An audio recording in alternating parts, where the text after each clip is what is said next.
Hello again, everybody. Today, well, we're not working on the Silverado right now because I'm waiting on some parts. I've got some gauges and stuff coming. Don't know when they'll be here. I ordered them a while back and they're still not here. Still haven't even shipped. So, yeah, we're waiting. But anyway, I am having to work on the old Buick over here. So, we've been having some problems with rodents getting in here. I don't know if it's mice, rats, ground squirrels. I don't know what it is. I know I saw a ground squirrel run out of it the other day. I come up to it and went to open the hood, and there was one ran out from under it. So that may be what's doing it. I don't know. But let me show you what I've done so far. You can tell there's like 3 different kinds of plug wires on this car. And the reason being, I got some that actually looked like these. These were not them. I put some brand new plug wires on it not too long ago. When I did, I didn't know the plug wires were made, the insulation on the plug wires was made out of something that is like food grade, basically, stuff that wildlife appears to just like to eat. So you can tell they actually gnawed into this one a little bit. I'm probably, once I get all this solved, I'm going to get a set. I'll probably get some of these silicone ones, because these I think these may have been them. Belden Edge Premium. They were actually one of the cheapest ones, but I think they use like biodegradable insulation on them, and it actually attracted mice. Let me see if I can get one and show you what I'm talking about. Okay, so this is what I'm talking about. They ate that wire. They did not just chew it in two. They were chewing on it there. I think the boots are the main part that is like made out of something that they like. I don't know what it is.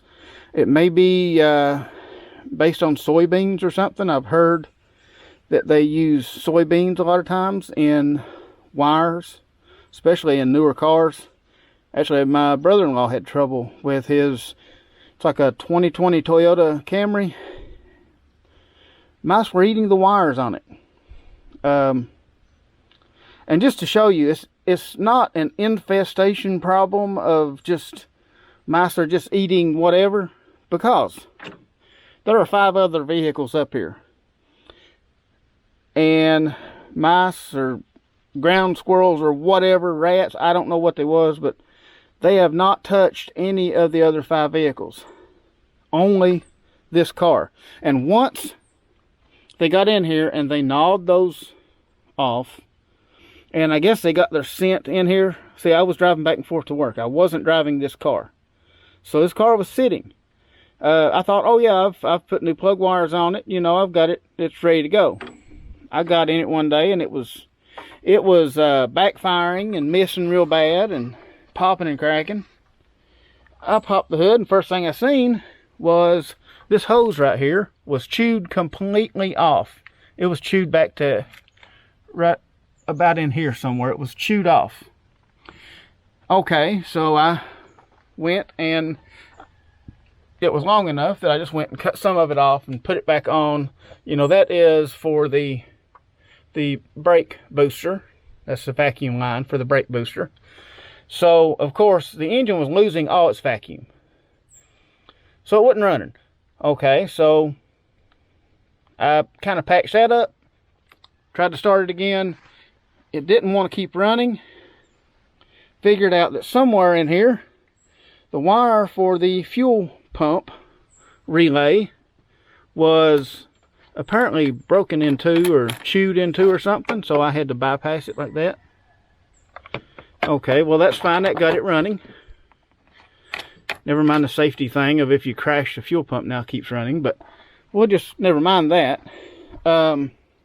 Okay, I went in and I had to splice. There was like 5 or 6 wires in this harness right here that I had to splice back together. They did a number on this now. They even chewed some of these up, and it's real close to this plug, so I had to pretty much splice them up. and coat them with that liquid electrical tape. Ended up, I pulled the original one of these off and it broke, so I just got one off another car and put on here and changed the pigtail. But anyway, oh yeah, they had gotten under this plenum. I took this plenum off the other day, and they had gotten under here, and see those two wires going down through there. That is your temperature sensor for the water. It moved the throttle over. Well, you still can't see it. Anyway, those wires are broken right up in here. I had to splice them back together. So yeah, and I cleaned all that out, and I've been using this stuff on it to clean try to kill the bacteria and all that. I don't know how good a job it's doing, but trying to kill the bacteria from the animals. All right. Now, I've spliced all the wires I can find, fixed all the wires I could find, and it will run. Problem is, it throws a code. The code that it throws is for the intake air temperature sensor. It says the temperature of the intake air is like negative 38 degrees, I think.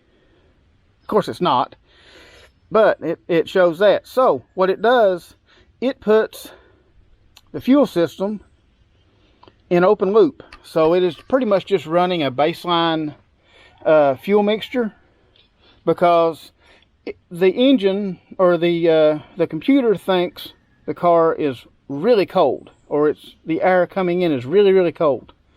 So it thinks that it needs to add more fuel because the air temperature is cold.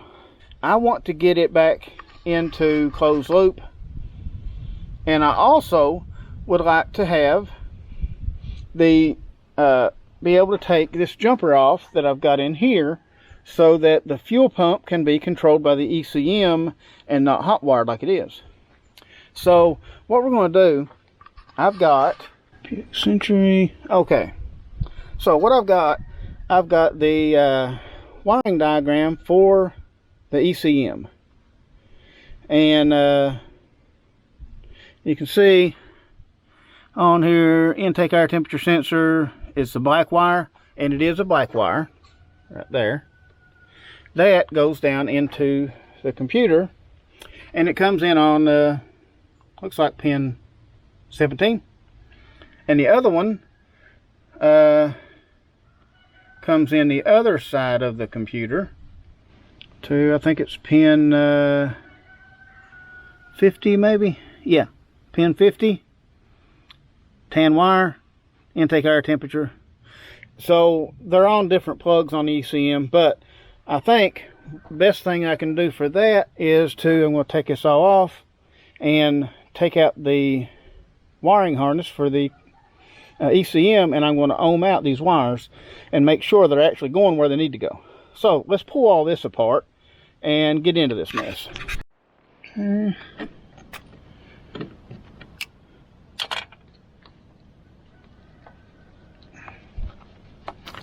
All right, we have the patient asleep now.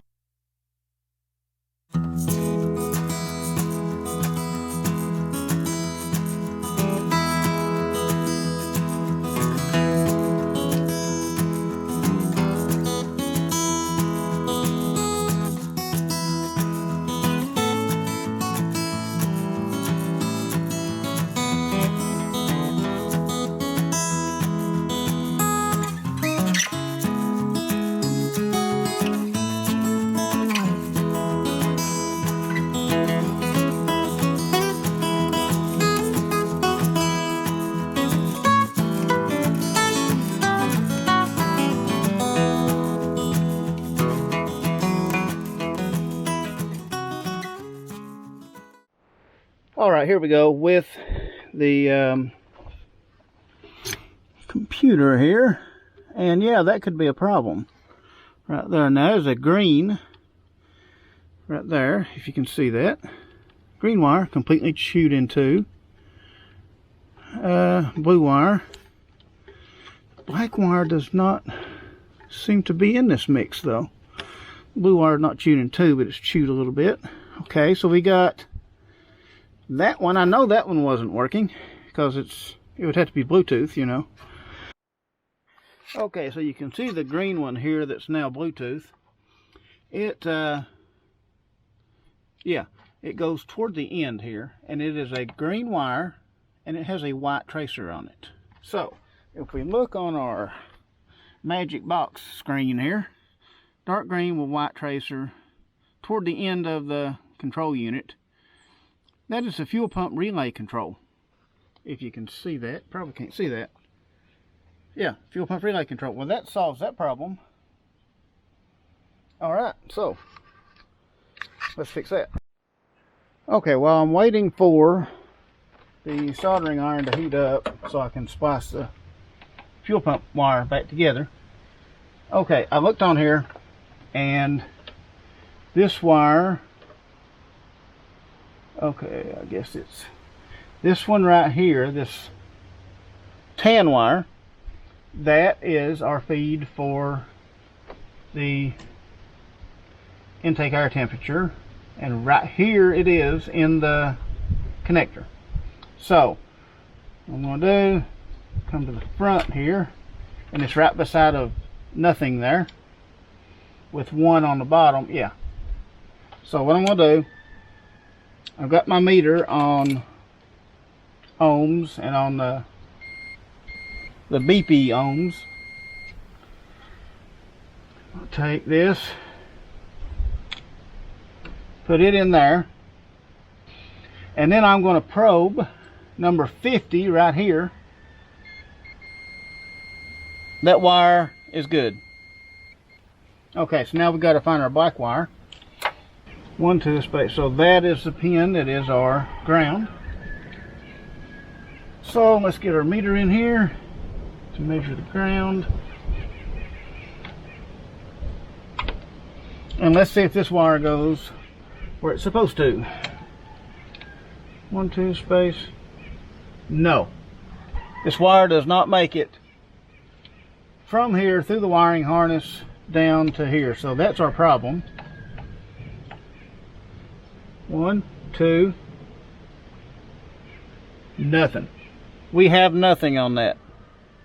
So what I am going to do, instead of, I have traced and traced and tried to find where it's broken. Can't find it. So what I'm going to do, I'm going to run another wire back around and just tie it in. Like, why not? Right? And it is this one here. Yeah. So yeah, this wire is into somewhere. I don't know where. I'm not that worried about where it's into because I'm going to cut it off and we're going to run our own wire. There. And I'm going to run a blue wire for a black wire. Because no real reason, just that's what I've got.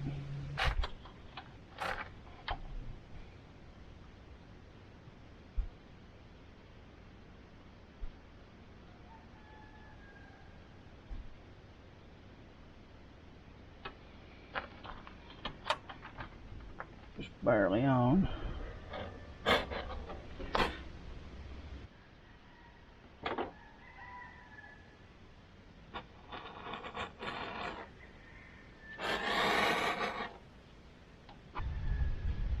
These I just used the crimp connectors that came with this little plug.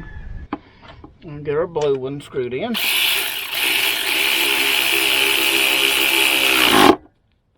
Clear one goes in.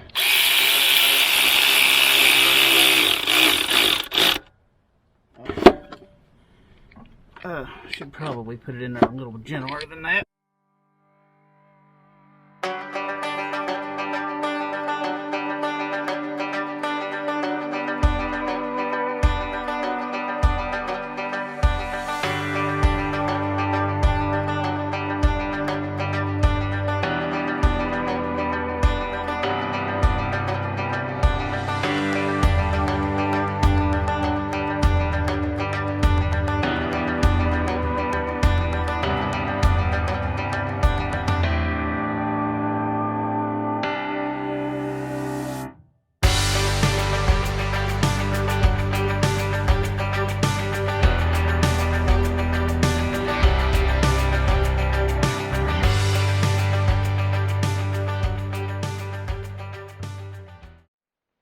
Okay, so here we go.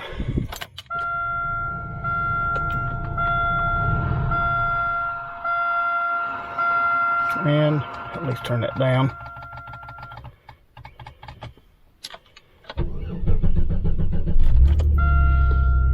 And it started. There is no light. That is a very good thing. Okay, one thing that I need to check here. One thing I'll be able to tell right away. There we go, intake. This used to say negative 38 degrees, and it would not allow it to go into closed loop. Let's see, closed loop right there.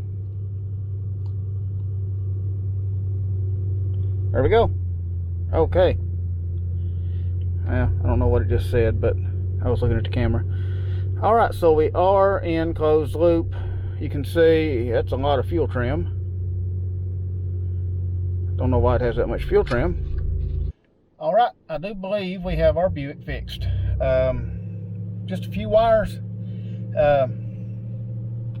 We got a cat, and right after we got the cat, that's when all this started. I think it might have made the critters around here mad that I got a cat. So yeah, they were running in a place where the cat didn't get to, I guess, to chew on stuff. Funny thing is, they never touched any of the other vehicles. There are, let's see, 1, 2, 3, 4, well, 5. There are 5 running vehicles up here besides this, and they didn't touch any of the other ones. So I don't know. It had to have been those plug wires. Anyway, I guess that's going to be about it for this video. Got the old Buick going. I'm happy. Appreciate everybody watching, and I'll see y'all on the next one.